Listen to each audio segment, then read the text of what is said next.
Welcome back to Clark and Addison, Born into the Ivy. I'm your host, David Butler. The Cubs sweep for the first time this season, boys and girls. Don't forget to like and subscribe and leave a 5-star review. Make sure you like and subscribe on any of our listening platforms or if you're watching on YouTube. The New York Mets came to town and they got swept out the series, boys and girls. Cubs took advantage of a team that is not playing well and got their first sweep of the season.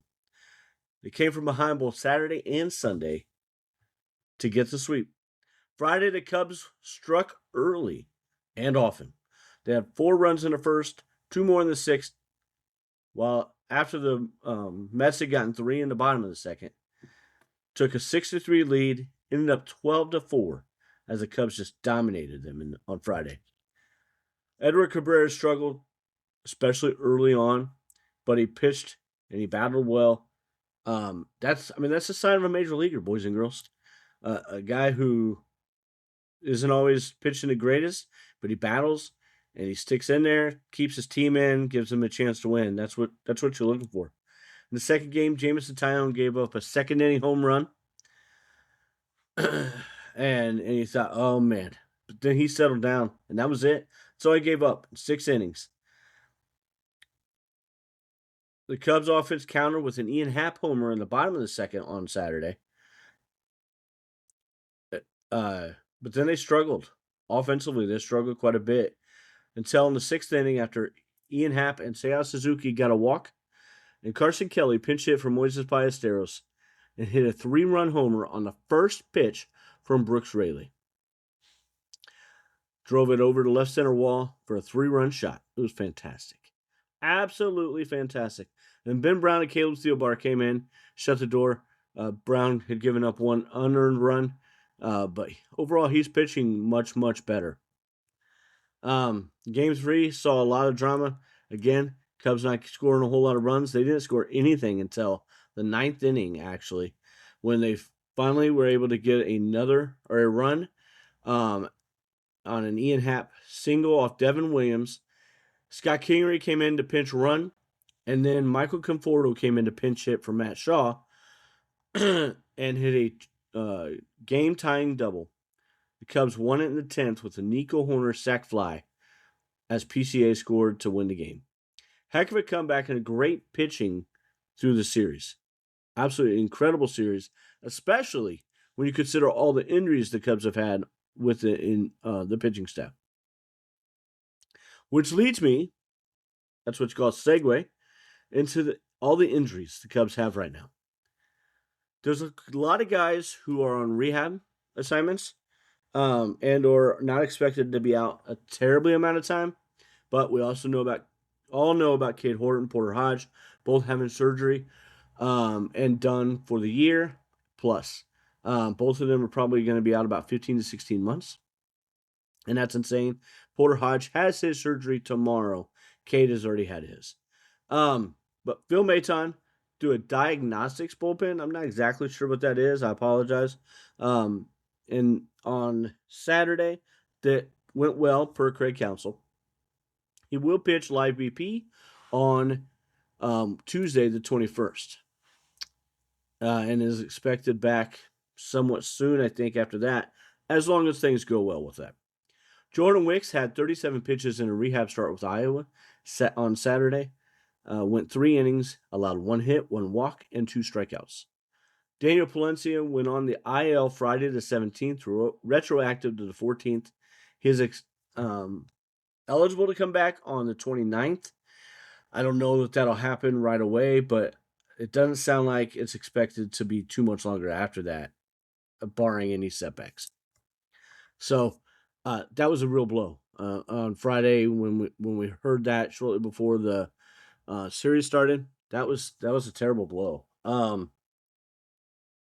don't think anybody liked to hear something like that, but it is what it is, kids. It is what it is. Just one of those things that we all got to deal with right now. Matthew Boyd had a rehab start last Thursday, the 16th, and reportedly felt really good afterwards on Friday. He is on target and expected to be activated to start on Wednesday the 22nd. Hunter Harvey, the jury's out for that guy right now. He did not recover well in his last two assignments or his outings on the 3rd and the 8th of April. And so that's why he was put on the IL. And they're expecting him to take a while to recover fully with his right triceps inflammation. Ethan Roberts had a weird accident. Cut his finger on a medicine ball, from what I understand. Expected to return when he's eligible on the 28th, I believe it is. So, and he was pitching well. So hopefully that comes back, continues, because the Cubs need righties bad. Justin Steele, we all know about that. Medically cleared on February 28th, but is on the 60-day IL. He is pitching live BP on his designated days right now. Is the bullpen a concern? This is the third straight episode, that I have asked that question. Absolutely, it's a concern. How can it not be with all the injuries to the staff and everything? However, I'm going to say this. The bullpen is settled in. With the guys, the likes of Riley Martin, who has had 6 appearances, 6 1/3 innings, and a 0 ERA right now. I'm knocking on wood. Ben Brown, 7 appearances, 16 2/3 innings, and a 2.70 ERA. Caleb Thielbar, 9 appearances, 8 innings, and a 2.25 ERA. And Hobie Milner, 9 appearances, 9 1/3 inning, and a 1.93, have all stepped up in a huge way. If these guys continue to do so, that's going to be huge, and it's going to be lights out. I don't think that the bullpen is going to do what they did last year. I mean, that bullpen last year was absolutely insanely good, especially after the first month of the season.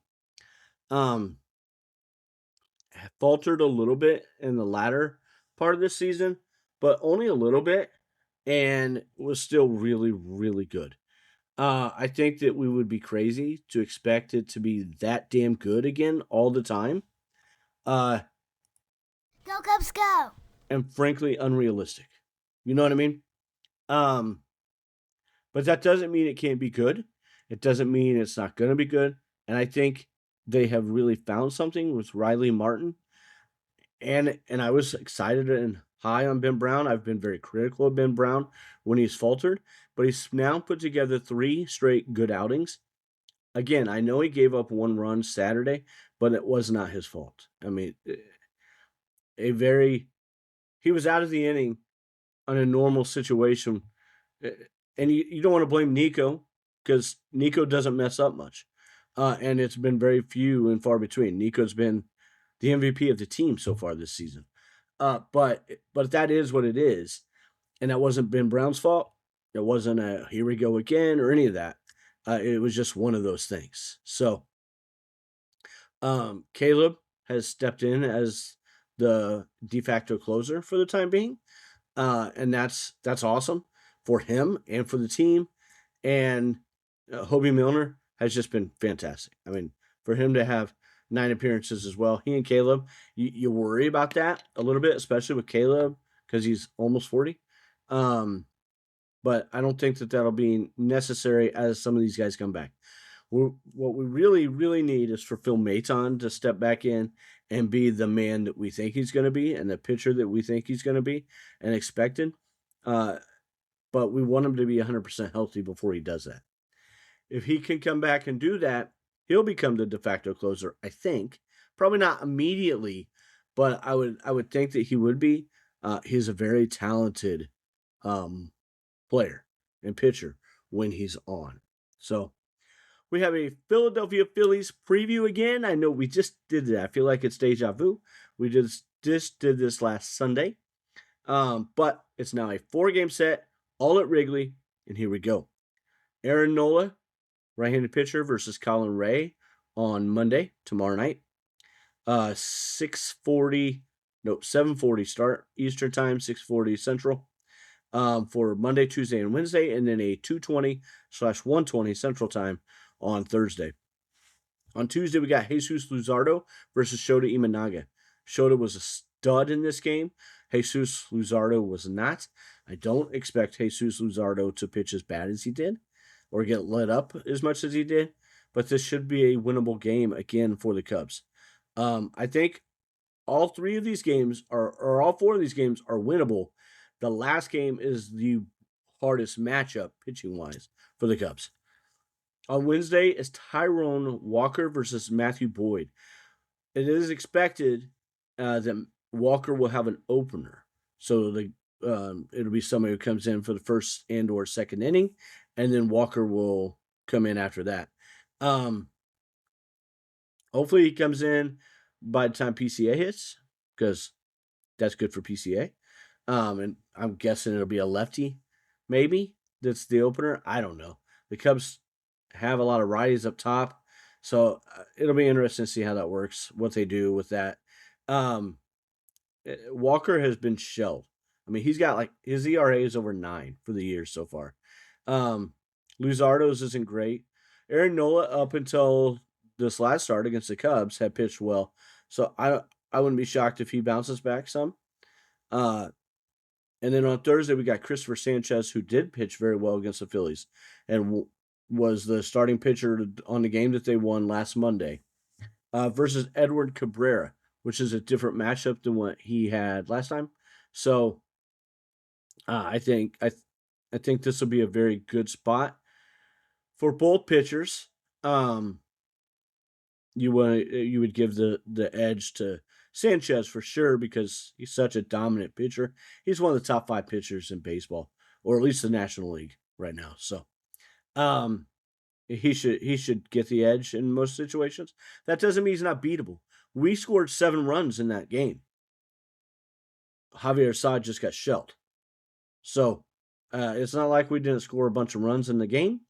And so it's very possible and not impossible by any means for us to be able to win that game and to knock him around some. The Phillies bullpen, for sure, they need to get to the bullpen. That bullpen is not good at all. And not at all. These 2 teams just played 7 games, or played 7 days ago, I'm sorry, with the Cubs winning 2 of the 3. Since then, the Cubs have won the last 3, now winning 5 in a row. Again, knocking on wood. And the Phillies, playing right now, have lost 2 more against the Braves. Let me see what they're doing, because that game should be close to over. For the season, Cubs had the 4th best average or offense. It is 4-2 Braves right now in the 7th, or at the end of 7. So they could come in right in a 5-game losing streak. That's scary, because you don't want them to get hot against or have a get right series. But we just got done with facing the Mets coming in off of L8, and they're in an L11 now. So Cubs have the 4th best offense, now averaging 5.33 points per game, runs per game. Geez. While the Phillies are 26th at 3.65 runs per game. Consequently, the Phillies pitching staff has a team ERA of 4.88, which is ranking 28th. The Cubs have a 3.59, ranked for 10th. At worst, the Cubs need to split this series. At worst. They should be able to, and I want them and should expect them to win 3 out of 4. If they can win 3 out of 4, that would that'll put them 5 games above 500 now. They're still in 4th in the division at 12-9. That's insane. 5th place is tied with us. That's the Brewers at 12-9. 1.5 games out still. The Central's on fire, kids. Absolutely on fire. But the best one of them all. Cubs, go! That's right. So, the Cubs got to Nola and Luzardo, while Walker struggled minorly, like I talked about. Our awards for the week, I have a position player, starting pitcher, and relief pitcher of the week. Nico Hoerner is our position player of the week. He's the player of the year so far. He had 360, scored 4 runs, 2 home runs, 11 RBIs, and 2 stolen bases for Nico Hoerner from the leadoff spot. That's awesome. Our starting pitcher of the week was Shota Imanaga. He went 6 innings, 1 run, 3 hits, 1 walk, It was a home run, but still. And he had 11 strikeouts, which was tied for his career high. Phenomenal week from Shota. I expect him to continue. I mean, he looks so good. And our relief pitcher of the week was Riley Martin. He had 3 games, one as an opener, 3 innings, 2 hits, 0 walks, and 4 strikeouts. He did a phenomenal job for the week and has done a phenomenal job since he's been called up. I'm excited to continue to watch him.